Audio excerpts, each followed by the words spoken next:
Isa sa mga top earners at highest paid actress ngayon si Ann Curtis, may net worth daw siyang 1.6 billion at ang talent fee niya per movie project ay 25 million pesos. Para naman sa kanyang pag-host sa It's Showtime ay 450,000 a day daw ang kanyang TF, kaya bale 2.7 million pesos a week ang tinatanggap niyang talent fee, halos kapantay na ito ng kay Vice Ganda.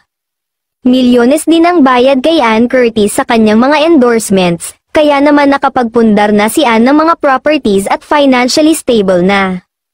Pero, marunong mag-share ng kanyang blessings ang aktres, may mga charitable institutions siyang tinutulungan bukod pa sa personal na tulong sa mga taong lumalapit sa kanya, hindi nga lang niya ito inilalabas sa social media. Sosyal lang tingnan si Ann pero mabait, humble at matulungin. May soft spot siya sa mga mahihirap, kasundo rin siya ng kanyang mga co-stars, wala kasi siyang attitude at hindi feeling big star kumilos at marami ang naaaliw sa pagiging totoo ni Ann Curtis. Minsang binuking na rin ni Vice Ganda na ang aktres nga ang may pinakamalaking talent fee sa mga host ng nasabing programa.